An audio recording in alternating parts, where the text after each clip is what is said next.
Her her Mahadev, జమకాళి, జమాతాది ఆశిస్తున్నాను మీరందరూ ఆరోగ్యంగా ఉన్నారని, అలాగే అమ్మవారి కృప మీ అందరిపైన ఎల్లప్పుడూ ఉండాలని కోరుకుంటున్నాను. అయితే మనం ఈరోజు ఈ వీడియోలో తెలుసుకుందాం పరమేశ్వరుని యొక్క 19 అవతారాలని ఇంకా అవతారం ఏంటి అంటే వృషభేశ్వర అవతారం. అసలు ఈ వృషభేశ్వర అవతారం వెనకాల ఉన్న వృత్తాంతం ఏంటి, కథ ఏంటి, ఎందుకు పరమశివుడు వృషభేశ్వర అవతారాన్ని ధరించాల్సి వచ్చింది అనేది ఈరోజు మనం ఈ వీడియోలో తెలుసుకుందాం. ఒకానొక సమయంలోని మాతా లక్ష్మి అలాగే ప్రభు విష్ణు అంటే త్రిమూర్తుల్లో ఒకరు. విష్ణుమూర్తి మాతా లక్ష్మి యొక్క వివాహం జరిగినప్పుడు, ఎందుకంటే మాతా లక్ష్మి క్షీరసాగర్ అంటే సముద్రం నుండి జన్మించింది ఆమె. అంటే ఒక రకంగా చెప్పాలంటే సముద్రుడు తన తండ్రిగా చెప్పొచ్చు లక్ష్మీదేవికి. అలాగే లక్ష్మీదేవి విష్ణుమూర్తిని వివాహం చేసుకున్నప్పుడు లక్ష్మి నుండి అలక్ష్మి కూడా వచ్చింది. అంటే సముద్ర మధ్యంలోని ఎన్నో రత్నాలు, అప్సరసలు, ఉచ్చైశ్వర్యం, కల్పవృక్షం, ధన్వంతరి, అమృత కలశం అన్నీ లభించాయి. అంతేకాక ఇవన్నీ కాకుండా అలాగే లక్ష్మీదేవి యొక్క చెల్లెళ్ళు 5 ఉన్నారు. ఆ 5 చెల్లెళ్ళు విష్ణుమూర్తి అలాగే మాతా లక్ష్మి వివాహం జరిగినప్పుడు విష్ణుమూర్తి యొక్క నగుమామని చూసి, అంటే విష్ణుమూర్తి యొక్క అందాన్ని చూసి, అతని యొక్క తేజస్సును చూసి, అతని యొక్క వర్చస్వాన్ని చూసి మోహితులవుతారు, ఆకర్షింపబడతారు. విష్ణుమూర్తి పట్ల ఆకర్షణ అనేది వాళ్ళకి పెరుగుతుంది. అదే సమయంలో ఆ 5 అక్కా చెల్లెళ్ళ మనసులోని విష్ణుమూర్తిని పొందాలి అన్న దృఢమైన సంకల్పం అనేది పుడుతుంది. విష్ణుమూర్తిని ఎలాగైనా భర్త చేసుకోవాలని, తన భర్తగా పొందాలని. మాతా లక్ష్మి విష్ణుమూర్తి వివాహం జరిగిన తర్వాత ఈ 5 చెల్లెళ్ళు ఎవరైతే ఉన్నారో విష్ణుమూర్తి గురించి ఘోర తపస్సు చేస్తారు సముద్రం యొక్క గర్భంలోని. ఎందుకంటే సముద్ర గర్భంలోనే వాళ్ళ యొక్క నివాసం కాబట్టి సముద్ర గర్భంలో తీవ్రమైన తపస్సు చేస్తారు. వాళ్ళ తపస్సు అనేది ఉచ్చస్థాయికి చేరుకుంటుంది. మాతా లక్ష్మి అలాగే విష్ణుమూర్తి ఒకరి పట్ల ఒకరు ఎంతో ప్రేమభావాన్ని కలిగి ఉంటారు. అలాగే ఆ 5 సోదరులు అంటే 5 చెల్లెల యొక్క ఏదైతే తపస్సు ఉందో అది ఉచ్చస్థాయికి చేరుకున్నప్పుడు వాళ్ళ యొక్క ఏదైతే విష్ణుమూర్తి యొక్క మంత్రాన్ని జపిస్తూ ఉన్నారో అది వైకుంఠం వరకు చేరుకుంటుంది. మాతా లక్ష్మి అంటుంది, ఎవరు ప్రభు మీ యొక్క మంత్రాన్ని ఇంత తీవ్రమైన తపస్సు చేస్తున్నారు మీ మంత్రంతో? అయితే విష్ణుమూర్తి అంటారు, సరిగ్గా చూడు ప్రియే, సరిగ్గా చూడు లక్ష్మి, వాళ్ళు మీ చెల్లెళ్ళే నా గురించి తపస్సు చేస్తున్నారు.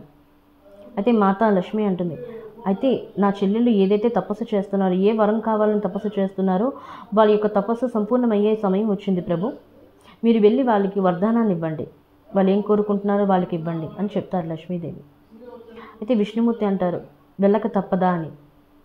ప్రభు, ఎప్పుడైనా భక్తులు వాళ్ళ యొక్క తపస్సు ఉచ్చస్థాయికి చేరుకున్న తర్వాత పరమేశ్వరుడు ప్రకటమై ప్రత్యక్షమై వాళ్ళు కోరుకున్న వరాన్ని తప్పకుండా ఇవ్వాలి.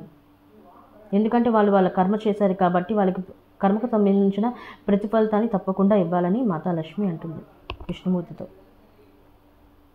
ఆలోచించు లక్ష్మి, నిజంగా వెళ్ళమంటావా నన్ను అని ఎందుకంటే విష్ణుమూర్తి త్రిమూర్తులు, త్రికాలదర్శులు అన్నీ తెలిసినవాడు. మాతా లక్ష్మి అంటుంది, మీరు వెళ్ళక తప్పదు ప్రభు, లేకపోతే నా మీద ఒట్టే. విష్ణుమూర్తి వైకుంఠాన్ని వదిలి సముద్ర గర్భంలోకి వెళ్తాడు. ఆ 5 సుందరులకు దర్శనం అనేది ఇస్తాడు. ఆ 5 పేర్లు ఏంటంటే చంపాసుందరి, కమల సుందరి, జపాసుందరి, అలాగే పలశ్ సుందరి. ఈ 5 సుందరులు విష్ణుమూర్తి యొక్క పాదాలపైన పువ్వులను చల్లుతారు, పుష్పాంజలిని సమర్పిస్తారు, తర్వాత వరాన్ని కోరుకుంటారు. హే ప్రభు నారాయణ్, మేము మీ ఘోర తపస్సును చేశాం, మాకు ఫలితంగా మీరు మాకు భర్త అవ్వాలి, ఈ సముద్ర గర్భంలోనే మాతో కలిసి నివాసం ఉండాలి, మాతా లక్ష్మిని మర్చిపోవాలి, వైకుంఠాన్ని మర్చిపోవాలి, మీరు త్రిమూర్తుల్లో ఒకరనే విషయాన్ని కూడా మర్చిపోవాలి, మాతో కలిసి మా యొక్క ప్రాణనాథుడిగా మాతో ప్రేమను పంచుకొని మాకు పుత్రుల్ని కల్పించని వరాన్ని కోరుకుంటారు ఆ 5 సుందరులను. అలాగే విష్ణుమూర్తి గతానంతా మర్చిపోతారు, సదాస్తు అంటారు, వాళ్ళతోనే నివాసం ఉంటారు సముద్ర గర్భంలోని. అయితే మాతా లక్ష్మి పరమశివుడికి విన్నవించుకుంటుంది, హే ప్రభు మహాదేవ్, నా భర్త అయిన విష్ణుమూర్తి వైకుంఠాన్ని వదిలి చాలా రోజులు అయ్యింది, అసలు ఏమైంది అని మాతా లక్ష్మి అడుగుతుంది శివునికి. శివుడు త్రికాలదర్శుడు కాబట్టి అంతా చెప్తాడు, ఇలా జరిగింది లక్ష్మి. అయితే లక్ష్మీదేవి పరమశివుని దగ్గరికి వెళ్ళి విన్నవించుకుంటుంది, ఇలా వైకుంఠాన్ని వదిలి చాలా సమయం అయింది నా స్వామి, ఇంకా తిరిగి రాలేదు. ఎందుకని మహాదేవుని అడుగుతుంది మాతా లక్ష్మీదేవి. లక్ష్మీదేవికి చెప్తాడు పరమశివుడు, ఇలా నీ యొక్క చెల్లెళ్ళు ఎవరైతే ఉన్నారో 5 సుందరులు విష్ణుమూర్తిని తన భర్తగా పొందారు. గతాన్ని మర్చిపోమని చెప్పారు. నువ్వు చివరికి నువ్వు భార్యవని కూడా విషయాన్ని కూడా మర్చిపోమని చెప్పారు. అందుకనే అతను సముద్ర గర్భంలోని నీ యొక్క 5 చెల్లెలతోని నివాసం ఉన్నారు, గతాన్ని మర్చిపోయి. అయితే లక్ష్మీదేవి విన్నవించుకుంటుంది, ఎలాగైనా నా భర్తను నాకు తీసుకు అప్పచెప్పండి అని పరమశివుడిని వేడుకుంటుంది. పరమశివుడు ఆ సముద్ర గర్భంలోనికి వృషభ అవతారాన్ని ధరించి సముద్ర గర్భం లోపలికి చేరుకుంటారు. ఎందుకంటే శివుని యొక్క అసలు స్వరూపాన్ని సముద్రం తట్టుకునే శక్తి లేదు. ఎందుకంటే సముద్రం కూడా ఆ పరమేశ్వరుడి ఆ మాత కాళీ యొక్క చెమట బిందువు నుండి సృష్టింపబడింది. అందుకే సముద్రం యొక్క నీరు అనేది ఉప్పుగా ఉంటుంది. అమ్మవారి యొక్క స్వేదం నుండి పుట్టింది ఆ యొక్క సముద్రం అనేది. అందుకే పరమశివుడు వృషభ అవతారాన్ని ధరించి, వృషభ అవతారం చాలా చమత్కారమైన అవతారం. వృషభం యొక్క కొమ్ములకి పాము అనేది ఉంటుంది, వాసుకి ఉంటుంది. వృషభం యొక్క ఇంకో కొమ్ముకి డమరకం అనేది ఉంటుంది. సముద్ర గర్భంలోనికి చేరుకొని విష్ణుమూర్తి యొక్క ఉండే స్థలానికి చేరుకుంటారు. లోపలికి ఆహ్వానిస్తారు 5 సుందరులు మహాదేవుణ్ణి. అలాగే 5 పుత్రులు కూడా పుడతారు విష్ణుమూర్తి యొక్క తేజస్సు వల్ల. ఆ 5 సుందరులు వాళ్ళు చాలా శక్తివంతులు విష్ణుమూర్తి వల్లే. అయితే శివుడు అంటాడు, గతాన్ని మర్చిపోయాడు విష్ణుమూర్తి. శివుడు హృదయంలో విష్ణుమూర్తి ఉంటాడు, విష్ణుమూర్తి హృదయంలో శివుడు ఉంటాడు. దాన్ని గుర్తు చేస్తే ఆయన విష్ణుమూర్తికి ఏం గుర్తుండదు. అయితే హేళన చేస్తూ ఉంటారు, నా యొక్క ప్రభు మీతో కలిసి రారు, వాళ్ళు మాతోనే ఉంటారని ఆ 5 సుందరులు అహంకారంతో మాట్లాడుతూ ఉంటారు. అదే సమయంలోని పరమశివుడు యొక్క శరీరం నుండి మాత ఆదిశక్తి ఆవిర్భావం జరుగుతుంది. అంటే మాత ఆదిశక్తి ప్రత్యక్షమవుతుంది. మాత ఆదిశక్తికి కూడా సవాలు విసురుతారు.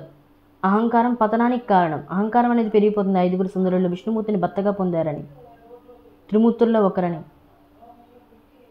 అయితే ఆ 5 సుందరులు అంటారు, సరే అయితే యుద్ధంలో ఎవరు గెలుస్తారో, యుద్ధంలో పరమశివుడు గెలిచినట్లయితే మా స్వామిని మీతో పంపిస్తాం, లేకపోయిన పక్షంలోని మా స్వామి మాతోనే ఇక్కడే ఉంటారనేసి. అయితే పరమశివుని అలాగే విష్ణువు మధ్య చాలా కఠినమైన యుద్ధం అనేది స్టార్ట్ అవుతుంది, ప్రారంభమవుతుంది. ఎన్నో యుగాల పాటు ఆ యుద్ధం అనేది జరుగుతూ ఉంటుంది. ఎన్నెన్నో అస్త్రాలను విడిచిపెడుతూ ఉంటారు పరమశివుడు అలాగే విష్ణుమూర్తి. కానీ ఇక్కడ అద్భుతం ఏంటి అంటే విష్ణుమూర్తిని కాపాడడానికి పరమశివుని యొక్క అంశం, అలాగే పరమశివుని కాపాడడానికి విష్ణుమూర్తి యొక్క అంశం అనేది అడ్డుకుంటూ ఉంటాయి. అంటే చెప్పాను కదా, పరమశివుడు ఎప్పుడు రాముడిని ధ్యానిస్తూ ఉంటాడు, విష్ణుమూర్తి యొక్క అవతారం. అలాగే విష్ణుమూర్తి పరమశివుడిని ఎప్పుడు ధ్యానిస్తూ ఉంటాడు. చివరికి వాళ్ళ యుద్ధం అనేది అంతిమ స్థాయికి చేరుకుంటుంది. ఏదైతే త్రిమూర్తుల వల్ల ఈ సృష్టి అనేది నిర్మింపబడిందో వాళ్ళ యొక్క యుద్ధం వల్ల ఈ సృష్టి అంతా నాశనం అవుతుందని మాతా పార్వతి అనుకుంటుంది. అంతలోని ఈ సుందరులు ఎవరైతే ఉన్నారో అర్థం చేసుకుంటారు, మనం ప్రేమించింది ప్రేమ కాదు, మోహం మన స్వామి పట్ల ఉన్నది. అసలు ప్రేమ అనేది పరమేశ్వరుడు విష్ణుమూర్తి పట్ల ఉంది, విష్ణుమూర్తికి పరమేశ్వరుని పట్ల ఉన్నది అని తెలుసుకొని ఆ 5 సుందరులు తన యొక్క ఏదైతే వచనాలతో బంధించారో విష్ణుమూర్తికి, ఆ వచనాల నుండి ముక్తిని కల్పిస్తారు. మళ్ళీ మీరు వైకుంఠానికి తిరిగి వెళ్ళొచ్చు అని. అప్పుడు యుద్ధం అనేది ఆపబడుతుంది. మాతా పార్వతికి వేడుకుంటారు, శివునికి క్షమాపణలు అడుగుతారు, విష్ణుమూర్తికి క్షమాపణలు అడుగుతారు. ఆ 5 సుందరులు ఆ యుద్ధంలో ఏదైతే పుత్రుల్ని పొందారో ఆ పుత్రులను కూడా కోల్పోతారు 5 సుందరులు. అందుకే పరమశివుడు ఎప్పుడైతే చెప్తారో ఈ యొక్క అవతారం వల్ల మనం నేర్చుకోవాల్సింది ఏంటంటే, ఈ సృష్టికి భగవంతుడు ఇచ్చిన సందేశం ఏంటి అంటే, ఏది ఏమైనా సరే పరాయి వస్తువు అవ్వచ్చు, పరాయి మనిషి అవ్వచ్చు, వాటి పట్ల మోహం అనేది ఉండకూడదు. ఏదైతే మీ దగ్గర ఉందో అది పరమేశ్వరుని యొక్క అనుగ్రహం అనుకుని దాన్ని స్వీకరించాలి తప్పించి, కానీ పరాయి వ్యక్తిగా అవ్వచ్చు, పరాయి వస్తువు పట్ల మోహం కలిగినట్లయితే అది నాశనానికి దారితీస్తుంది, అహంకారానికి దారితీస్తుంది, అహంకారం పతనానికి దారితీస్తుంది. పరమశివుని యొక్క వృషభ అవతారం ఏం తెలియజేస్తుందంటే, పరాయి వస్తువు పట్ల మోహం అనేది ఎప్పుడూ కలిగి ఉండకూడదు. అది అంతానికి మాత్రమే దారితీస్తుంది, దుఃఖానికి మాత్రమే మిగులుస్తుంది. అర్థమైంది అనుకుంటున్నాను. అర్థమైనట్లయితే ఈ వీడియోని లైక్ చేయండి అండ్ ఈ ఛానల్ని షేర్ చేయండి అండ్ సబ్స్క్రైబ్ చేయడం మర్చిపోకండి. మళ్ళీ వీడియోస్లో కలుద్దాం. అంతవరకు హర హర మహాదేవ్, జయ మా కాళీ, జయ మాతాది.